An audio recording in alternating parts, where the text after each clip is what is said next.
Tutakuwa na somo ambalo linaenda kwa kichwa cha kukua, kustawi na kupiga hatua katika utumishi. Kukua, kustawi na kupiga hatua katika utumishi. Kukua, kustawi na kupiga hatua katika utumishi. Kama unaandika, unaweza ukaandika namna hiyo: kukua, kustawi na kupiga hatua katika utumishi. Sasa kabla hatujaendelea na somo, tutaangalia maana ya maneno ambayo yapo katika kichwa chetu: kukua, kustawi na utumishi. Tukianza na maana ya kwanza, kukua. Kwanza, kukua ni mabadiliko chanya yanayoakisi ongezeko kutoka kwenye hali ndogo au duni kwenda kwenye hatua kubwa au bora. Nitarudia. Kukua ni mabadiliko chanya yanayoakisi ongezeko kutoka kwenye hali ndogo au duni kwenda kwenye hatua kubwa au bora. Kukua ni mabadiliko chanya yanayoakisi ongezeko kutoka kwenye hali ndogo au duni kwenda kwenye hatua kubwa au bora.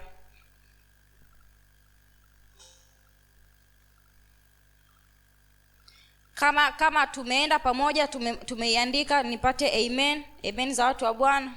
Amen. Tutaenda kustawi. Kustawi ni hali ya kushamiri inayoakisi ubora. Kustawi ni hali ya kushamiri inayoakisi ubora wa hali ya juu katika muonekano inayotokana na mabadiliko chanya. Kustawi ni hali ya kushamiri inayoakisi ubora wa hali ya juu katika muonekano inayotokana na mabadiliko chanya. Hiyo ni kustawi. Sawa. Tumesema kukua ni mabadiliko chanya yanayoakisi ongezeko kutoka kwenye hali ndogo kwenda kwenye hatua kubwa au bora.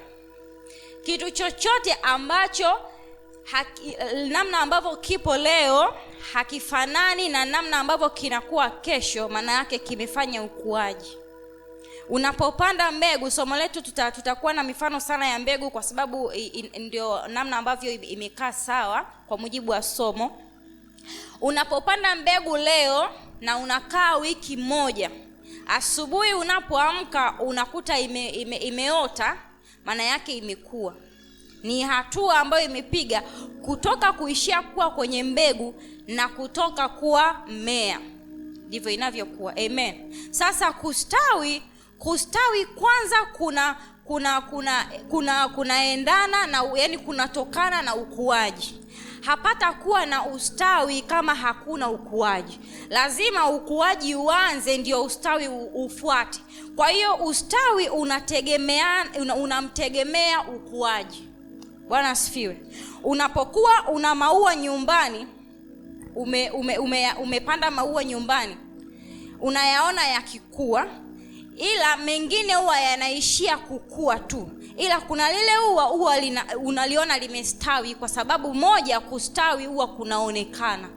Kustawi ni ile kushamiri, kunaonekana. Ndio maana kunaweza kuwa kuna maua mengi nyumbani kwako, ila unapopita kuna lile ua moja unaligundua la kwanza, kwa sababu ya namna ambavyo limeshamiri, limestawi, linaonekana. Bwana asifiwe. Tunaenda vizuri watumishi wa Mungu? Kwa hiyo tunasema kukua inajitegemea, lakini tunapohamia kwenye kustawi inategemea ukuaji. Hamna ustawi pasipo na ukuaji. Sasa tutaangalia maana ya utumishi kwa mujibu wa somo letu. Utumishi ni kuliishi kusudi la Mungu pasipo kubadili matumizi. Ni kuliishi kusudi la Mungu pasipo kubadili matumizi. Utumishi. Lakini pia ni hali ya kuwajibika kwa kufuata maelezo au mwongozo uliowekwa chini ya mamlaka fulani. Sasa hapa tunaongelea utumishi tukienda kwa nje ya kanisa. Ukishakuwa mtumishi, maana yake wewe wajibu wako ni kufuata maelekezo na muongozo ambao umewekwa na ile mamlaka ambayo iko juu yako. Sasa sisi tunapoongelea utumishi, mamlaka ambayo iko juu yetu ni Kristo Yesu, ndio ambayo inatuongoza. Kwa hivyo tunaichukua kwamba sisi utumishi wetu inatakiwa kuliishi kusudi la Mungu pasipo kubadili matumizi ya huo utumishi, tukaliishi tu kusudi la Mungu. Amen, watu wa Mungu. Amen. Sasa tutaangalia ile Luka sura ya 2 mstari wa 40. Luka 2 mstari wa 40. Brother Frederick hayupo. Sawa, nipate msomaji mwingine ambaye atanifanyia vizuri kwa ajili ya utukufu wa Mungu. Luka sura ya 2 mstari wa 20. Mstari wa 40. Kumbe upo Brother Frederick, nilikuwa sijakuona. Sawa, Luka sura ya 2 mstari wa 40.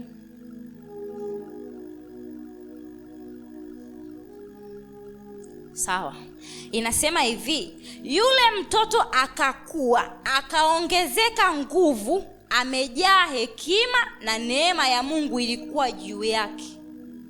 Yule mtoto akakua, inamuongelea Yesu. Sasa hapa tunamwangalia Yesu kama kielelezo cha ukuaji kwenye maisha yetu. Maana yake kama Yesu aliishi, akakua, akaongezeka, akastawi, na anasema tutafanya zaidi ya vile ambavyo alifanya. Maana yake hii inaashiria kwamba ni wajibu wetu kutimiza kusudi la Mungu, kuliishi hapa duniani, lakini katika kukua, kuzingatia kukua na kustawi. Amen. Yesu alikuja duniani, alikuwa ni mwanadamu kamili 100% na Mungu 100%. Lakini inapomuongelea hapa, inamuongelea kwa taswira na picha kama ya sisi, kama ya kwangu na kama ya kwako pia. Kwa kama Yesu aliweza kukua, akazidi kupata nguvu, akajaa hekima na neema ya Mungu ilikuwa naye, vivyo hivyo inapaswa kuwa kwetu katika jina la Yesu Kristo. Sasa tutaangalia mambo muhimu katika ukuaji, kwa sababu tunazungumzia ukuaji. Sasa mambo muhimu katika ukuaji, tunaweza tukaandika mambo muhimu katika ukuaji, na hapa ndio ambapo somo letu litakuwa limelala hapa. Mambo muhimu katika ukuaji. Jambo la kwanza ni mbegu. Unaweza ukaandika mbegu, alafu mbele ya mbegu ukaandika ni mimi na wewe, tafsiri ya hiyo mbegu. Sasa mimi na wewe, mbegu ambayo ni mimi na ni wewe pia. Sawa. Anasema kwenye Yeremia sura ya 2 mstari wa 21. Yeremia sura ya 2 mstari wa 21 anasema hivi, nami nilikuwa nimekupanda mzabibu mwema sana, mbegu nzuri kabisa, umegeuka basi kuwa mche usiofaa na mzabibu mwitu machoni pangu.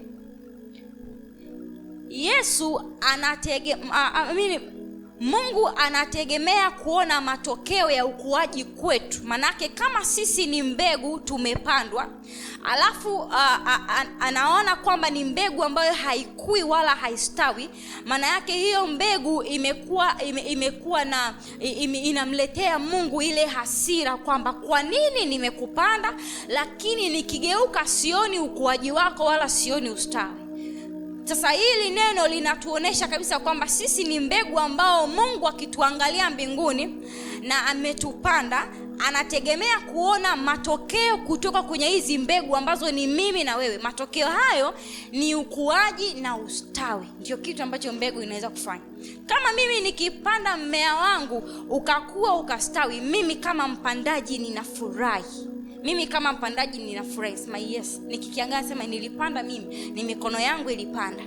Kwa hiyo unafurahi. Vivyo hivyo na kwa Mungu anapotuangalia sisi kama mbegu hapa duniani ambao ametupanda kwa ajili ya makusudi maalumu ya utumishi wake, anapotuangalia na anaona hatukui wala hatustawi, anahuzunishwa na anasikitika kwa sababu tunafanya yale ambayo sio makusudi yake na tunakuwa tunapoteza muda. Lakini anapotuangalia na anaona tuna matokeo ya ukuaji na ustawi, mbingu zinakuwa zinatufurahia kwa sababu kwa namna hiyo tunaliishi kusudi la Mungu na tunaufanya ule utumishi pasipo kubadilisha matumizi yoyote. Bwana asifiwe. Sawa, tutaangalia tabia za mbegu. Kwa somo letu tutaangalia mbegu mbili. Najua ziko nyingi ambazo hata we mwenyewe unaweza ukaongeza, lakini tutaangalia 2 tu, tabia za mbegu. Bado tunaangalia mambo muhimu katika ukuaji, na ili tuko kwenye jambo la kwanza ambalo ni mbegu, mimi na wewe. Sasa tabia ya kwanza ya mbegu hufa kabla ya kuchipua. Mbegu huwa inakufa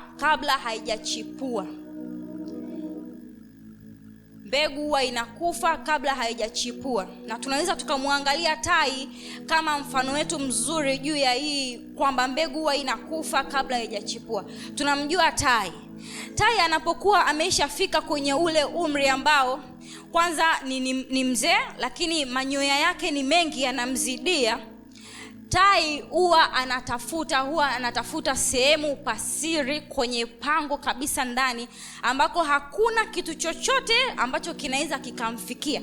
Na anapofika kule, tai anakaa peke yake na atajinyonyoa yale manyoya yote, yani atayatoa yale manyoya yote ambayo yanampa ule uzito hata wa kwenye ufanyaji kazi wake tai.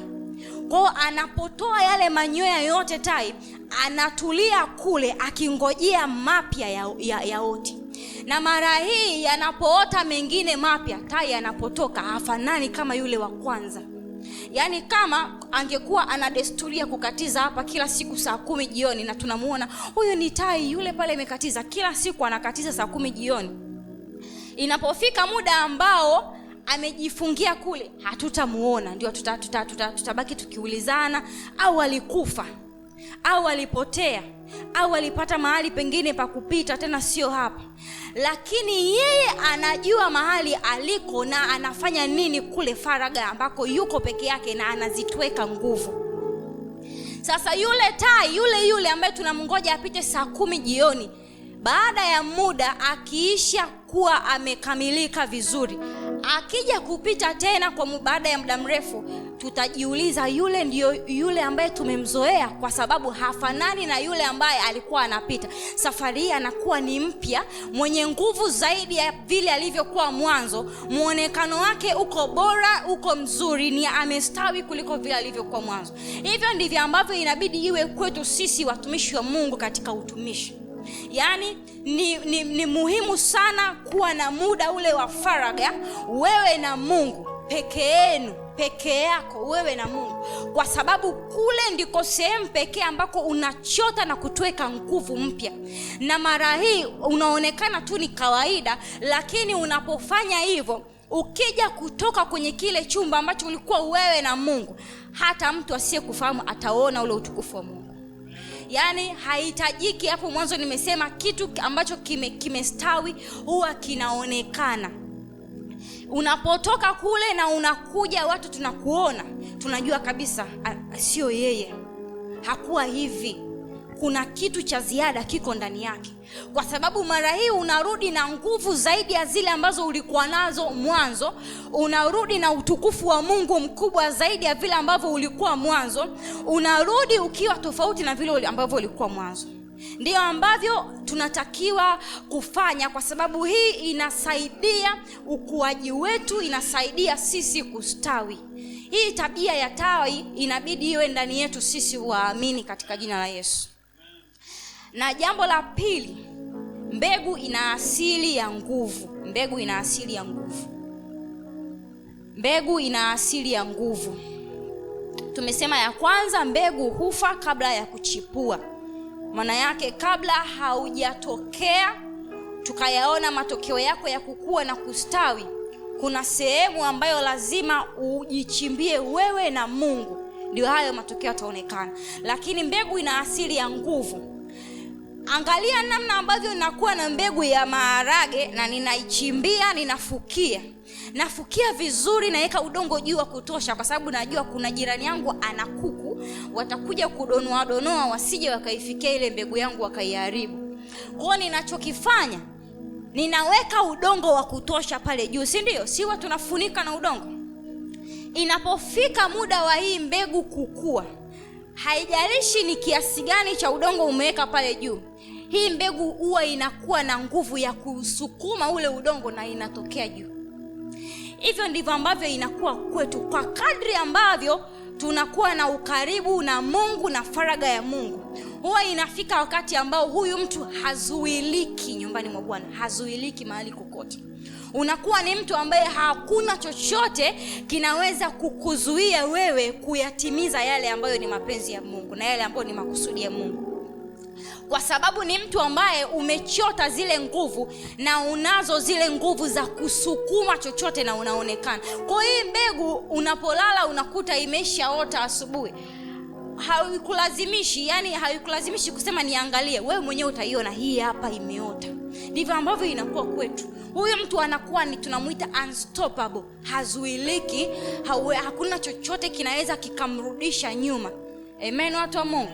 Na tabia hizi zinafaa kuwa kwetu kwa jina la Yesu. Kwa hiyo ni maombi yetu kwamba Mungu anapotuangalia mbinguni atuone sisi ni mbegu njema ambao tulipandwa na tunaonesha ukuaji na ustawi kwa jina la Yesu.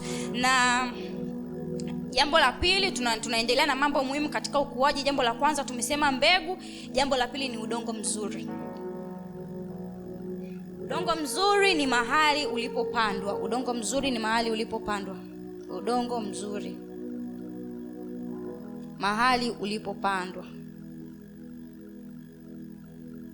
Mahali ulipopandwa udongo mzuri. Kwa ukiandika udongo mzuri kwa mbele andika mahali nilipopandwa.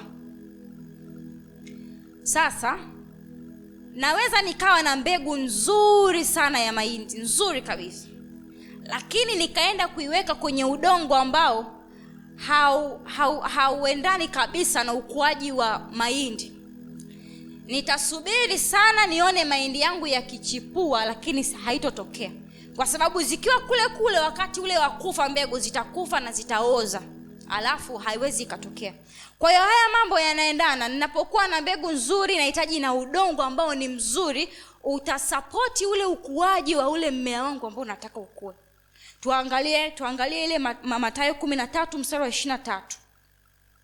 Mathayo 13:23 anasema, naye aliyepandwa penye udongo mzuri, huyo ndiye alisikia lile neno na kulielewa. Yeye ndiye azaaye matunda, huyu 100 na huyu 60 na huyu 30. Udongo mzuri maana yake hii mbegu ambayo hapa huyu mpanzi alikuwa akipanda, sehemu zote ambazo huyu mpanzi, hii ni story ya mpanzi, ni hadithi ya mpanzi, sawa? Mnakumbuka alipopanda kwenye miiba haikuota, si ndio? Na pengine alikuwa na mbegu nzuri, pengine mbegu zake zilikuwa zote ni nzuri, lakini alipoenda kupanda kwenye miiba haikuota, juu ya mwamba haikuota, njiani kwa sababu haikuwa sehemu sahihi haikuota. Ila alipofika kwenye ule udongo mzuri, hizi mbegu ziliota na zikazaa matunda. Sasa mahali ulipopandwa ni mahali ulipo au unapolelewa katika utumishi. Panaamua sana ukuaji au udumavu wako katika utumishi. Mahali ulipopandwa ni mahali unapolelewa katika utumishi, na panaamua sana ukuaji au udumavu wako katika utumishi. Ni muhimu sana kujua ya kwamba huwezi kukua katika viwango vya ubora mkubwa zaidi ya usaidizi wa mazingira yanayokuzunguka yalivyo. Hata nikiwa na mbegu nzuri namna gani, lakini udongo sio mzuri, yale mazingira hayasaidii hii mbegu kukua. Ndivyo ilivyo. Unaweza ukawa ni mbegu nzuri, lakini umepandwa mahali ambako sio sahihi. Kwa hiyo huo utumishi ambao uko ndani yako utaishia kufa na pengine kudumaa. Tunaelewana watu wa Mungu? Sasa na ndio maana ni muhimu sana, huwa hatukurupuki nikaabudu wapi, huwa hatukurupuki kwamba nitakuwa mshirika wa mahali gani, kwa sababu kwa kadri ambavyo unauweka moyo wako sehemu, panaamua ukuaji wako. Sasa unaweza ukawa ni mbegu nzuri, lakini mazingira ya pale unapoabudu yasikusaidie wewe kukua. Kwa hiyo inabidi uwe makini, na ndio maana mara nyingi huwa tunamuomba Mungu watu ambao wana ukomavu wa kiroho, na sisi hapa wote tunao. Huwa tunamuomba Mungu, nielekeze ni wapi nikaabudu, kwa sababu Mungu anaweza kutoa maelekezo. Mungu alikuwa anamuelekeza Ibrahim, nenda sehemu fulani. Mungu aliwaelekeza kina Musa huko, wapeleke wana wa Israeli wapitishe njia hii na njia hii. Maana yake Mungu huyo aliyeweza kuwaelekeza watu wetu wa nyuma anaweza kutuelekeza na sisi, Mungu nikaabudu wapi? Kwa sababu unapoenda kuabudu panaenda kuamua unaenda kudumaa ama unakufa, unapotelea. Kwa hiyo unakuwa wewe umekufa na utumishi wako ndani. Na nikwambie ni kwamba kuna mtu mmoja huko nje ambaye anasubiri sauti yako ili nafsi yake iokolewe. Maana yake unaporuhusu utumishi wako ufe ndani yako, ufe pamoja nao, maana yake umeikatili ile nafsi moja ambayo ilikuwa inakusubiri wewe ili yenyewe iokolewe, na tutadaiwa. Bwana asifiwe. Kwa hiyo ndio maana ni vizuri na ni muhimu kuto kukurupuka ni mahali gani pa kwenda, na kujiweka kabisa kwamba unatakiwa kuangalia vigezo vingi kwamba je, hapa nilipo nitakuwa, kilicho ndani yangu kitakuwa sawa. Na tutaenda ile pointi ya tatu ya mambo muhimu katika ukuaji. Tumesema ya kwanza ni mbegu, ya pili tumesema ni udongo mzuri. Unakuwa na mbegu nzuri lakini una udongo mzuri, tunayaona matokeo. Nisisahau kusema kitu hapa kwenye udongo mzuri ambako ni mahali ulipopandwa. Sasa unaweza ukawa umepandwa mahali sahihi kabisa, alafu ukawa haukui wala haustawi. Usifike kwenye hitimisho kwamba hapa nilipopandwa sio sahihi. Lazima kuna vigezo uzingatie. Kama uko mahali ambako wewe haukui, ila wa kushoto kwako anakuwa, wa kulia kwako anakuwa, kuna kiongozi anakuwa, maana yake shida sio mahali ulipopandwa. Maana yake kuna gharama ambazo wewe binafsi inabidi uingie kuzilipa ili uyaone matokeo kama ambavyo wengine yanawakuta. Bwana asifiwe. Kwa hiyo tusiishie tu kwamba mahali tulipopandwa sio sahihi. Unapofika hitimisho kwamba sio sahihi, zingatia Apostle Frederick anakuwa. Kama Apostle Frederick anakuwa, kwa nini mimi nisikue? Manake kuna sehemu sijakaa sawa sawa, na tuwe ni watu ambao tuko tayari kuzilipa hizo gharama ili tuone ukuaji. Jambo la tatu katika ukuaji ni maji. Maji ni nguvu ya Roho Mtakatifu. Kwa ukiandika maji pale mbele andika nguvu ya Roho Mtakatifu. Nguvu ya Roho Mtakatifu. Sawa. Nina mbegu nzuri, alafu nimepata udongo mzuri, ila huo udongo sijawahi kumwagilia maji, wala hiyo mbegu tangia nimeifukia sijawahi kuitia maji. Hii mbegu itakuwa, watu wa Mungu? Haiwezi ikakua. Maanake hivi vitu vinategemeana. Hakuna kitu utasema nitaenda na hiki nitaacha. Maanake kuna kitu kitapungua tu. Sasa tunapomwongelea Roho Mtakatifu, tuangalie ile Matendo ya Mitume sura ya 1 mstari wa 8. Matendo ya Mitume sura ya 1 mstari wa 8, Apostle Frederick. Matendo ya Mitume sura ya 1 mstari wa 8, neno la Mungu linasema, lakini mtapokea nguvu akisha kuajilia juu yenu Roho Mtakatifu, nanyi mtakuwa mashahidi wangu katika Yerusalemu na katika Uyahudi wote na Samaria na hata mwisho wa nchi. Amen. Yesu anawapa maagizo wanafunzi wake. Anajua kabisa kwamba hawa wanafunzi wangu bado hawajajaa Roho Mtakatifu. Kwa hiyo nikiwaruhusu sasa hivi watoke, hakuna kitu watafanya. Kwa sababu vitu viko mbele ni vingi. Kuna vikwazo, kuna kupigwa kama watu kama kina Stefano, kuna kukata vichwa watu kama kina Yohana. Hawataweza, watanikana, hawatafanya vizuri. Anawaambia wasitoke mpaka Roho atakapowajilia. Sawa. Sasa sisi tuna Roho Mtakatifu tayari. Kinachobaki ni ule ujazo, ni kwa kiasi gani unaye ndani yako, amejaa kwa level gani. Sehemu fulani nasema kwenye viwiko, kwenye magoti, kujaa mpaka kufurika. Amejaa kwa kiasi gani? Kwa kadri ambavyo Roho Mtakatifu amejaa ndani yako, ndio kwa kadri ambavyo unautumikia utumishi ambao Mungu ameweka ndani yako kwa ustawi mzuri na katika ubora. Kwa hakuna namna mtumishi yoyote anaweza akasimama na akatumika katika sehemu ambayo Mungu amemwita pasipo kukua na ule ujazo wa Roho Mtakatifu. Haiwezekani. Kwa sababu tunajua Roho Mtakatifu anazo kazi nyingi sana kwenye maisha yetu. Katika utumishi anazo kazi nyingi sana. Kuna mambo hautayafanya kwa ugumu kwa sababu Roho Mtakatifu yuko ndani yako. Kuna mambo atakujulisha kwa sababu Roho Mtakatifu yuko ndani yako. Sawa, una utumishi, lakini kuna mahali atakuelekeza, nenda sehemu fulani kwa sababu Roho Mtakatifu yuko ndani yako. Sasa maana yake unapoingia kwenye utumishi pasipo ile ujazo wa Roho Mtakatifu, kuna ukuaji hautaonekana ndani yako. Hatutaona huko kustawi, hakutatokea kwa sababu yale maji ambayo yanasaidia ule ukuaji ambao ni Roho Mtakatifu hajajaa kwa viwango ambavyo vinatosha. Bwana asifiwe. Kwa tuzitake hizi nguvu za Roho Mtakatifu kwa sababu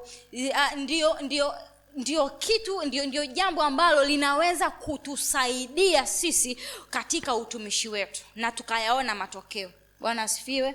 Amen. Na jambo ni la 4, watu wa Mungu, la 4. Jambo la 4 katika ukuaji ni hewa. Hewa, andika mbele, kuzungukwa na watu sahihi.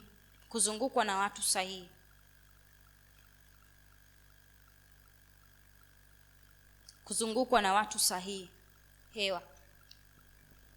Sasa naweza nikawa ni mbegu nzuri, naweza nikawa kwenye udongo mzuri, nikapata maji, ila nikapewa hewa mbaya, siwezi kukua. Anasema hivi, kwenye eneo la utumishi, aina ya watu wanaokuzunguka nao wanaweza kuwa sababu ya wewe kukua, kudumaa na kufa kabisa. Kama ilivyo kwa mimea, si kila hewa inafaa kwa ajili ya makuzi ya mimea. Hewa nyingine ni sumu na inaweza kuua mbegu au mmea wenyewe. Bwana asifiwe. Tunaelewa na watu wa Mungu. Sio kila hewa mmea unaweza ukavuta. Kuna hewa zingine ukishapeleka kwenye mmea unakufa, tunaona kabisa unakufa. Ndivyo ambavyo ipo kwetu, vivyo hivyo ndivyo ambavyo inakuwa kwetu kwa watumishi wa Mungu. Sio kila aina ya watu wa kuambatana nao. Kuna watu wengine ambao mara unapoambatana nao umekaribisha kudumaa, umekaribisha kufa ndani yako. Tumwangalie Yusufu. Mwanzo 37 mstari wa 8. Mwanzo 37 mstari wa 8. Mwanzo 37 mstari wa 8. Mwanzo 37 mstari wa 8, neno la Mungu linasema. Amen.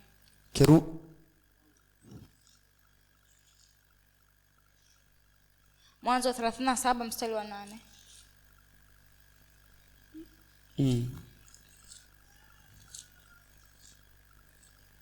Mwanzo 37 mstari wa 8, neno la Mungu linasema, ndugu zake wakamwambia, je, kweli wewe utatumiliki sisi, nawe utatutawala sisi? Wakazidi kumchukia kwa ajili ya ndoto yake na kwa maneno yake. Amen. Huyu ni Yusufu. Tunaijua ile story ya Yusufu ambavyo ilikuwa. Yusufu alikuwa ni mbegu nzuri sana. Alipandwa nyumbani ambako baba yake anampenda, na Biblia inaita nyumba zetu ni mahali pa amani. Maana yake alikuwa tu sehemu nzuri, si ndio? Ila alizungukwa na kaka zake ambao hawawezi kumruhusu Yusufu kukua kwa namna yoyote.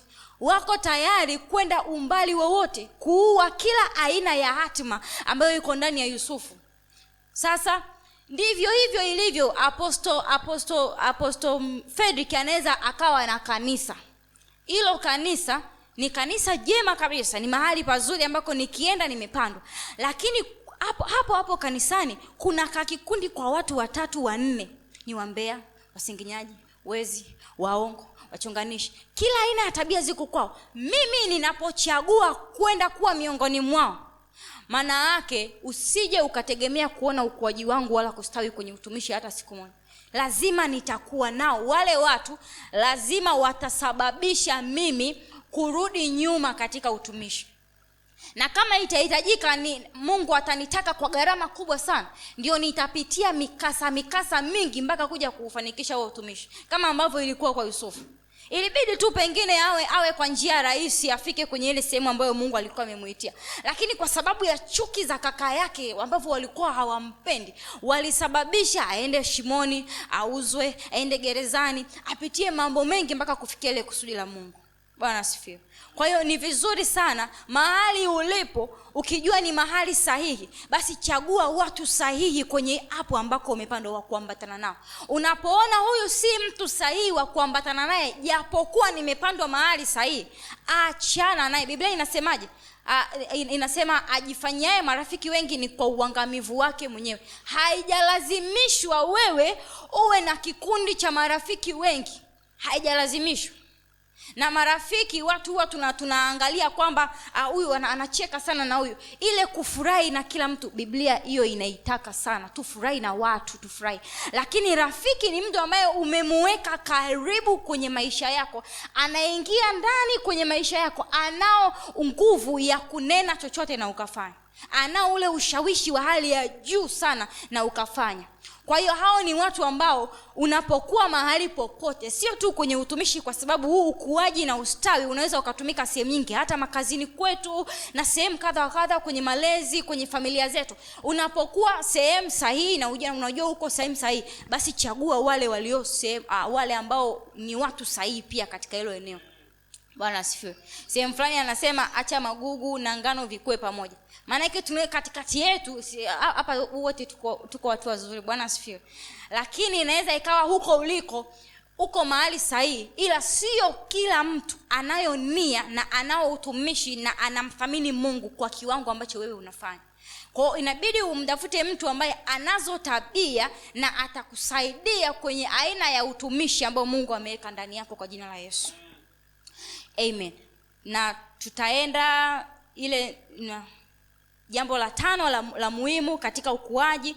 Tumesema kwanza ni mbegu, udongo mzuri, maji, hewa, mbolea. Mbolea ni kiongozi mzuri. Kwa hiyo pale mbele utaandika kiongozi mzuri. Na tutaangalia ile Wafalme wa Pili sura ya 2 mstari wa 3. Kabla hatujaisoma. Kiongozi sio tu mchungaji peke yake, hata katika ngazi ambazo unazo wewe ni kiongozi. Ukiwa kule kwenye familia wewe ni kiongozi, ukiwa kazini wewe ni kiongozi. Amen, watu wa Mungu. Kwa hiyo jambo la 5 la muhimu ni mbolea ambayo ni kiongozi mzuri. Sasa kupitia somo hili, viongozi ambao Mungu ametupa dhamana, imetupasa kutathmini mambo yetu kwa maswali yafuatayo. 1, wewe kama kiongozi sasa, je, watu ninaowaongoza wanakuwa au wanadumaa? Kama kiongozi inabidi ujiulize, hata tu kwenye familia yako, huyo mtoto wako unayemlea anakuwa au anadumaa? Je, watu ninaowaongoza wanakuwa au wanadumaa? Na 2, je, watu ninaowaongoza wanastawi au wananyauka? Nimesema kukua ni jambo lingine na kustawi ni jambo lingine. Watu ninaowaongoza wanastawi au wananyauka? Swali la 3, je, watu ninaowaongoza wanafurahia kuwa chini ya malezi na makuzi yangu? Watu ninaowaongoza wanafurahia kuwa chini ya malezi na makuzi yangu? Wewe kama kiongozi, tunasema kipimo kizuri cha kiongozi ni watu anaowaongoza. Unapowatazama watu unaowaongoza, maendeleo yao ni kipimo tosha ya ni aina gani ya kazi unaifanya. Unaweza hata ukakaa na ukajipa kabisa asilimia, ninafanya kwa asilimia 70 kwa sababu nimezingatia ukuaji wa fulani wote ninaowalea wanaendelea vizuri. Asilimia 80, asilimia 90, kwa sababu unawaona wale unaowaongoza. Tuangalie hiyo Wafalme wa Pili sura ya 2 mstari wa 3. Wafalme wa Pili sura ya 2 mstari wa 3. Wafalme wa Pili sura ya 2 mstari wa 3, neno la Mungu linasema, Amen. Elisha akasema, kama Bwana aishivyo na roho yako iishivyo, sitakuacha. Basi wakashuka mpaka Betheli. Basi wana wa manabii waliokuwako Betheli wakatoka kuona. Hapo mtumishi wa Mungu. Sawa. Hii ni hadithi ya Elia na Elisha. Elia na Elisha.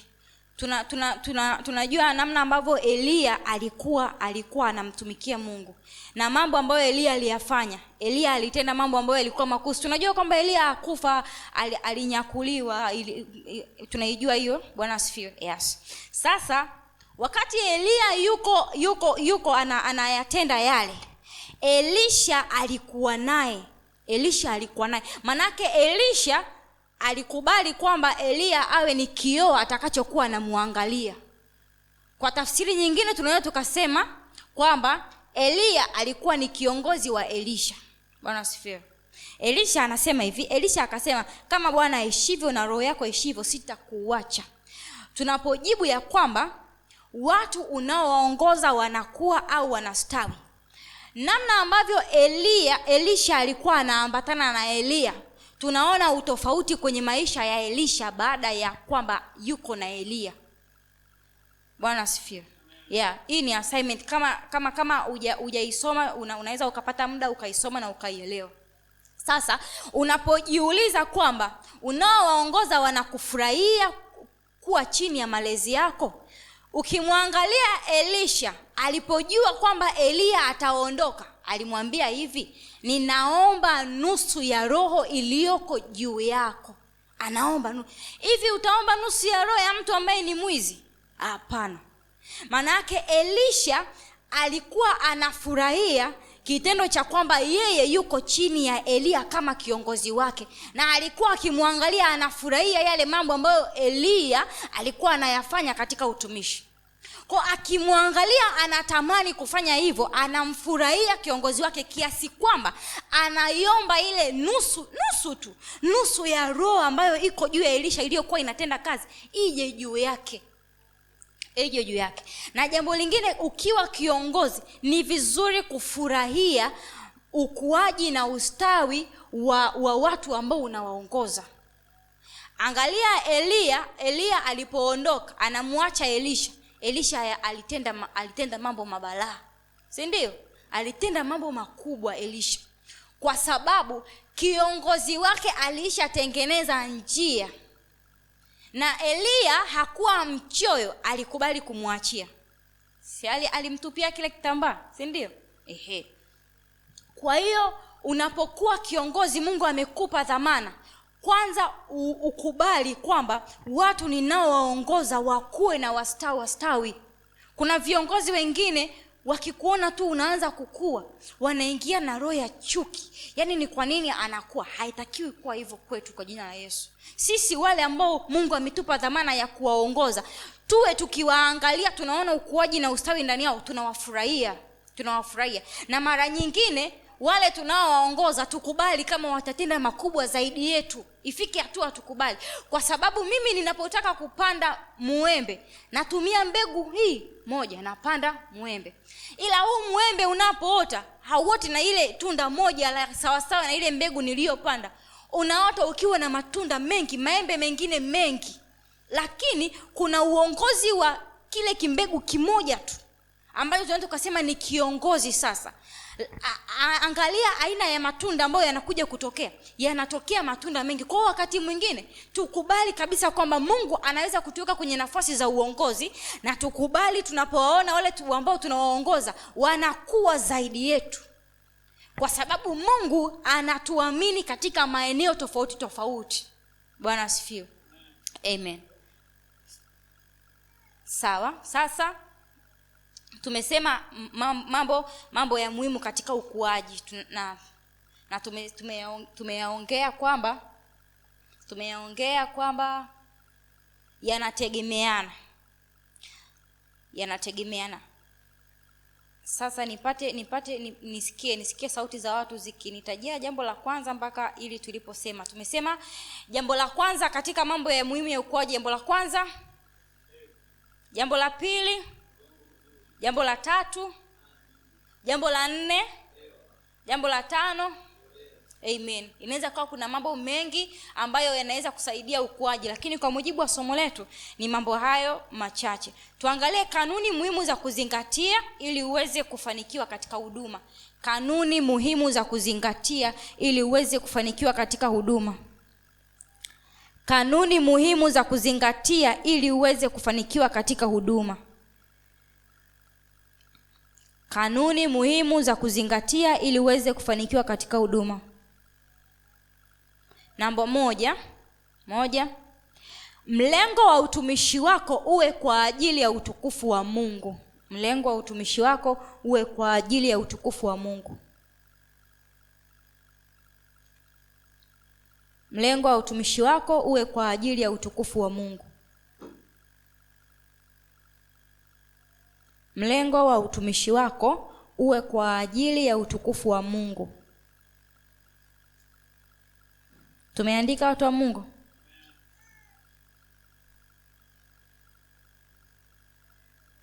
Anasema kwenye Petro wa kwanza sura ya 4 mstari wa 11, mtu akisema na aseme kama asemayo maneno halisi ya Mungu.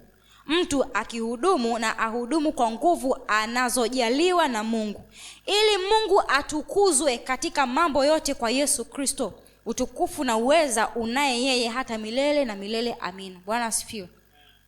Kwa tunapokuwa kwenye nafasi za utumishi, mlengo wetu wa utumishi kwanza uwe kwa ajili ya utukufu wa Mungu. Bwana asifiwe.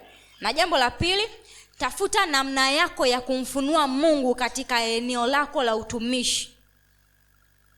Tafuta namna yako ya kumfunua Mungu katika eneo lako la utumishi. Ni kanuni muhimu za kuzingatia ili uweze kufanikiwa katika huduma. Inabidi utafute namna yako ya kufanikiwa. Utafute namna yako ya kumfunua Mungu katika hilo eneo la utumishi. Jambo la tatu, usijifunze sana kuhusu huduma na utumishi kuliko kujifunza sana kuhusu Mungu. Usijifunze sana kuhusu huduma na utumishi kuliko kujifunza kuhusu Mungu. Usijifunze sana kuhusu huduma kuliko kujifunza kuhusu Mungu.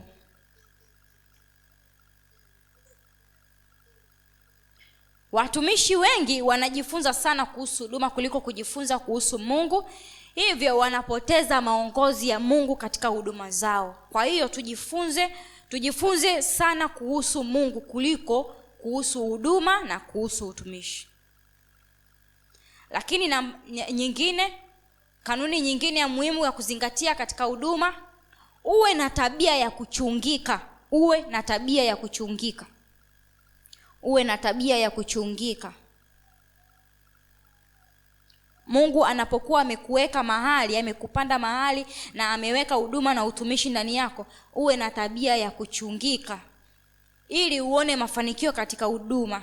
Anasema kwenye ile Waebrania sura ya 13 mstari wa 17, watiini viongozi wenu na kuwanyenyekea. Watiini viongozi wenu na kuwanyenyekea. Lakini nyingine, kila wakati fanya tathmini ya mwenendo wako katika utumishi. Kila wakati fanya tathmini katika mwenendo wako wa utumishi. Tumalizie hapa kwa dakika 3. Mambo yanayowakwamisha wengi kufanikiwa na kupata kibali katika utumishi. Mambo ambayo yanaweza kukukwamisha usipate kibali na ukakwama kwenye utumishi. Namba 1, mazoea. Namba 1, mazoea.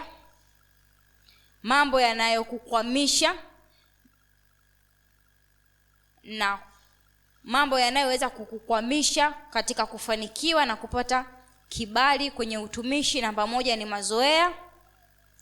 Namba 2 ni kiburi. Namba 3 kutangatanga. Mazoea, kiburi, kutangatanga. kuto kujifunza maarifa mapya, mazoea, kiburi, kutangatanga, kuto kujifunza maarifa mapya, na ya mwisho ni kujitwalia utukufu wako mwenyewe. Kujitwalia utukufu wako mwenyewe. Haya ni mambo ambayo ukiyafanya yanaweza kukukwamisha kwenye utumishi na hata yakaondoa kibali kwenye utumishi wako. Unapoanza kufanya utumishi kwa mazoea, kiburi kinapoingia juu yako, unapokuwa ni mtu wa kutangatanga, uko hapa, uko pale, hauchungiki, inaondoa kibali juu yako katika utumishi ambao Mungu ameweka ndani yako. Lakini pia unapoacha kujifunza mambo ambayo ni mapya, maarifa mapya, sababu unakuwa hauna kitu kipya cha kuwapa watu, hauna chakula bora cha kuwapa watu. Lakini kujitwalia utukufu, unapojitwalia utukufu sasa Mungu anaingia mwenyewe, anapigana na wewe. Kwa hiyo ile Mungu anachukua kile ambacho aliweka ndani yako ili ubaki, kwa sababu unachukua utukufu ambao sio wako, ni wa Mungu. Kwa hiyo tujifunze kumpa Mungu utukufu katika kila kitu ambacho tunakifanya. Mungu awabariki sana, Mungu awabariki. Mungu awabariki sana. Na somo letu litakuwa limeishia hapo. Mungu awabariki. Tutamuomba Mungu katika mambo machache, kwa dakika chache sana tutamuomba Mungu yale mambo ambayo ni muhimu katika ukuaji wa vile ambavyo Mungu ameweka ndani yangu. Nitembee navyo, Mungu anisaidie nisipuuze mambo ambayo ni muhimu, yatanisaidia kwenye ukuaji. Tunaona tukasimama, mpiga kinanda. Tunaona tukasimama na praise team. Praise team.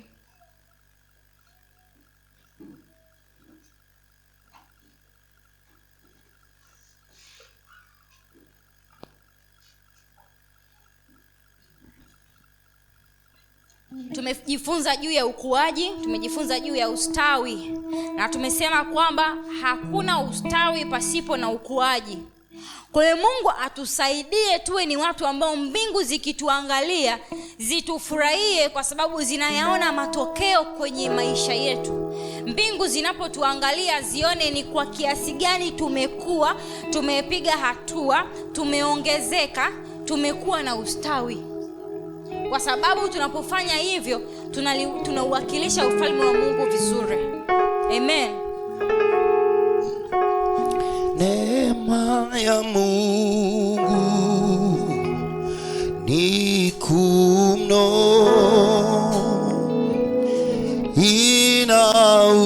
inauisha roho yangu,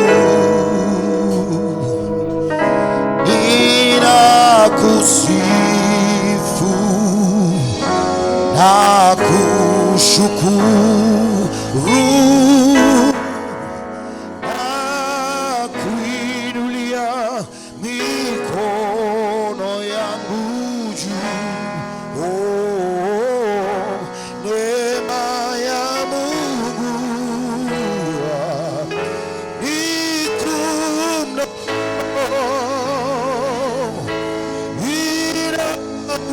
inauisha roho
Makatebelio masaka.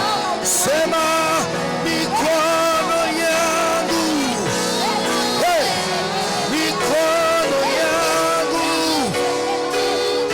na macho yangu na macho yangu na inua juu.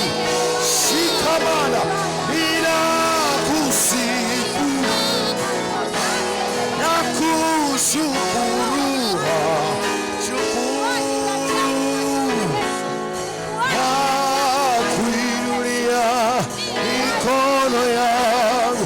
Saka brada baria lebere boss.